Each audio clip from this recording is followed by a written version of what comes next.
ನಮಸ್ಕಾರ ವೀಕ್ಷಕರೇ ಇವತ್ತಿನ ಈ ಒಂದು ವಿಡಿಯೋದಲ್ಲಿ ವೀಕ್ಷಕರೇ ಶತ್ರುನಾಶದ ವಿಧಾನವನ್ನು ಶತ್ರುಗಳನ್ನು ನೀವೇ ಸ್ವತಃ ನಿಮ್ಮ ಕೈಯಾರೆ ಹೇಗೆ ನಾಶ ಮಾಡಬಹುದು ಅಂತ ಒಂದು ಸಣ್ಣ ವಿಧಾನದ ಮೂಲಕ ತಿಳಿಸ್ಕೊಡ್ತಾ ಇದ್ದೀನಿ ವೀಕ್ಷಕರೇ. ಅದಕ್ಕೂ ಮುನ್ನ ವೀಕ್ಷಕರೇ, ನೀವಿನ್ನೂ ನಮ್ಮ ಚಾನೆಲ್ಗೆ ಸಬ್ಸ್ಕ್ರೈಬ್ ಆಗಿಲ್ಲ ಅಂದರೆ ಈ ಕೂಡಲೇ ಸಬ್ಸ್ಕ್ರೈಬ್ ಆಗಿ. ನಿಮ್ಮ 10 ಹಲವಾರು ಸಮಸ್ಯೆ ಏನೇ ಇದ್ರೂ ಪರಿಹಾರ ತಿಳ್ಕೋಬೇಕು ಅಂತ ಇದ್ದರೆ ಈ ಕೂಡಲೇ ಡಿಸ್ಪ್ಲೇಲಿ ಕಾಣ್ತಿರುವಂಥ ನನ್ನ ನಂಬರ್ಗೆ ಕರೆ ಮಾಡ್ಬೋದು ವೀಕ್ಷಕರೇ. ಸುಲಭದ ವಿಧಾನದ ಮೂಲಕ ವೀಕ್ಷಕರೇ 2 ಮಳೆ ಹಾಗೂ 1 ನಿಂಬೆ ಹಣ್ಣಿನ ಮುಖಾಂತರ ನಿಮ್ಮ ಶತ್ರುಗಳನ್ನು ಹೇಗೆ ನಾಶ ಮಾಡುವುದು ಅಂತ ಇವತ್ತಿನ ಈ ಒಂದು ವಿಡಿಯೋದಲ್ಲಿ ತಿಳಿಸ್ಕೊಡ್ತಾ ಇದ್ದೀನಿ. ಶತ್ರುಗಳು ಯಾರೇ ಆಗಿರಲಿ, ಎಷ್ಟೇ ಪ್ರಭಾವಶಾಲಿಯಾಗಿರಲಿ, ಎಷ್ಟೇ ಆರೋಗ್ಯ ಸಿರಿವಂತನಾಗಿರಲಿ, ಸಂಪೂರ್ಣವಾಗಿ ಆತ ಹಾಸಿಗೆ ಹಿಡಿಯೋ ರೀತಿಯಲ್ಲಾಗಿರ್ಬೋದು, ಮಾನಸಿಕ ಅಸ್ವಸ್ಥನಾಗಿ ಬೀದಿ ಅಲಿಯುವಂಥದ್ದಾಗಿರ್ಬೋದು, ಅಥವಾ ಹಾಸಿಗೆ ಹಿಡಿಯೋ ರೀತಿಯಲ್ಲಾಗಿರ್ಬೋದು, ಯಾವ ಉದ್ದೇಶವನ್ನು ಇಟ್ಕೊಂಡು ಈ ಒಂದು ವಿಧಾನವನ್ನು ಮಾಡ್ತೀರಾ ಆ ರೀತಿಯಲ್ಲಿ ನಿಮ್ಮ ಉದ್ದೇಶ ಈಡೇರೋದನ್ನು ನೀವೇ ನೋಡ್ತೀರಾ ವೀಕ್ಷಕರೇ. ಶತ್ರುಗಳು ಮನೆ ಒಳಗಿನವರಾಗಿರ್ಬೋದು, ಮನೆಯ ಹೊರಗಿನವರಾಗಿರ್ಬೋದು, ಕೆಲಸ ಮಾಡೋ ಜಾಗದಲ್ಲಾಗಿರ್ಬೋದು, ಪ್ರೀತಿ ಪ್ರೇಮ ವಿಚಾರದಲ್ಲಾಗಿರ್ಬೋದು, ಅಥವಾ ಆಸ್ತಿ ವಿಚಾರದಲ್ಲಾಗಿರ್ಬೋದು, ಗಂಡ ಹೆಂಡತಿ ವಿಚಾರದಲ್ಲಾಗಿರ್ಬೋದು, ಶತ್ರುಗಳು ಮನೆ ಒಳಗಿನವರಾಗಿರಲಿ, ಮನೆ ಹೊರಗಿನವರಾಗಿರಲಿ, ಅಂಥ ಶತ್ರುಗಳನ್ನು ನೀವೇ ಹೇಗೆ ನಾಶ ಮಾಡ್ಬೋದು ಅಂತ ಈ ಒಂದು ಸಣ್ಣ ವಿಧಾನದ ಮೂಲಕ ತಿಳಿಸ್ಕೊಡ್ತಾ ಇದ್ದೀನಿ. ಮೊದಲಿಗೆ ವೀಕ್ಷಕರೇ, ಈ ರೀತಿಯ ಒಂದು ನಿಂಬೆಹಣ್ಣನ್ನು ತಗೊಳ್ಳಿ. ನಿಂಬೆಹಣ್ಣಿಗೆ ನಿಮಗೆ ಯಾರು ತೊಂದರೆ ಕೊಡ್ತಾ ಇದ್ದಾರೆ, ಯಾರಿಂದ ನೀವು ಮಾನಸಿಕವಾಗಿ ದೈಹಿಕವಾಗಿ ಹಿಂಸೆಯನ್ನು ಅನುಭವಿಸ್ತಾ ಇದ್ದೀರಾ, ಅಂಥ ಶತ್ರುವಿನ ಯಾರು ನಿಮಗೆ ತೊಂದರೆ ಕೊಡ್ತಾ ಇದ್ದಾರೆ ಅಂಥ ಶತ್ರುವಿನ ಹೆಸರನ್ನು ಈ ನಿಂಬೆಹಣ್ಣಿನ ಮೇಲೆ ಬರ್ಕೋಬೇಕಾಗುತ್ತೆ. ನಾನು ಉದಾಹರಣೆಗೆ ಅರುಣ್ ಅನ್ನೋ ಹೆಸರನ್ನು ಉದಾಹರಣೆಗೆ ತೊಗೊಂಡಿದ್ದೀನಿ.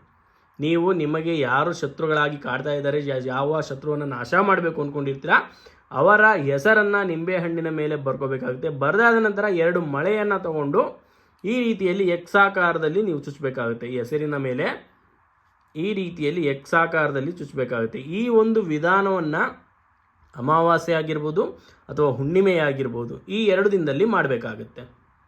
ಮಾಡುವಂಥದ್ದು ಒಂದು ಸುಲಭ ವಿಧಾನ ವೀಕ್ಷಕರೇ. ಕೇವಲ ಒಂದು ನಿಂಬೆಹಣ್ಣಿನ ಮೇಲೆ ನಿಮ್ಮ ಶತ್ರುವಿನ ಹೆಸರನ್ನು ಬರೀಬೇಕಾಗುತ್ತೆ. ಆ ಹೆಸರು ಬರೆದಿರುವಂಥ ನಿಂಬೆಹಣ್ಣಿನ ಮೇಲೆ ಎಕ್ಸಾಕಾರದಲ್ಲಿ ಒಂದು ಮಳೆಯನ್ನು ಚುಚ್ಚಬೇಕಾಗುತ್ತೆ. ನೋಡ್ತಾ ಇರ್ಬೋದು. ಈ ರೀತಿ ಮಾಡಿದ್ದೇ ಆದರೆ ವೀಕ್ಷಕರೇ, ಈ ಇಷ್ಟು ವಿಧಾನವನ್ನು ಅಮಾವಾಸ್ಯೆ ಆಗಿರ್ಬೋದು, ಹುಣ್ಣಿಮೆ ದಿನದಲ್ಲಾಗಿರ್ಬೋದು, ಈ ಒಂದು ವಿಧಾನವನ್ನು ಮಾಡಿ ಸಂಪೂರ್ಣವಾಗಿ ನಿಂಬೆಹಣ್ಣನ್ನು ಯಾರೂ ಓಡಾಡದೇ ಇರುವಂಥ ಜಾಗದಲ್ಲಿ ಹೋಗಿ ಮಣ್ಣಿನಲ್ಲೇ ಹೋಗಿ ಮುಚ್ಚಾಕಬೇಕಾಗುತ್ತೆ.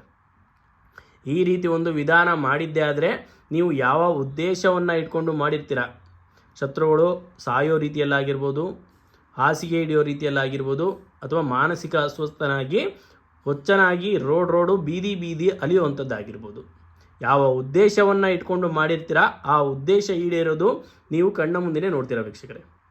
ಮಾಡಿ ನೋಡಿ. ಏನಾದರೂ ಗೊತ್ತಾಗಲಿಲ್ಲ ಅಥವಾ ಹೇಗೆ ಮಾಡಬೇಕು ಏನು ಅಂತ ಗೊತ್ತಾಗಲಿಲ್ಲ, ಅಥವಾ ಮಾಡಿದ್ರೂ ಏನೂ ಪ್ರಯೋಜನ ಆಗ್ತಾ ಇಲ್ಲ ಗುರುಗಳೇ, ಅದಕ್ಕೆ ಆ ಸಮಸ್ಯೆ ಇದಕ್ಕಿಂತ ತುಂಬ ಗಂಭೀರವಾಗಿದೆ, ಮಾಡಿದ್ರೂ ಏನೂ ಉಪಯೋಗ ಆಗ್ತಾ ಇಲ್ಲ, ಅದೇ ಮಾಡೋದಕ್ಕೆ ಅನುಕೂಲಕರ ಆಗ್ತಾ ಇಲ್ಲ, ಈ ರೀತಿಯ ಸಮಸ್ಯೆಗಳಿದ್ದರೆ ವೀಕ್ಷಕರೇ ಡಿಸ್ಪ್ಲೇಲಿ ಕಾಣ್ತಿರುವಂಥ ನನ್ನ ನಂಬರ್ಗೆ ಕರೆ ಮಾಡ್ಬೋದು.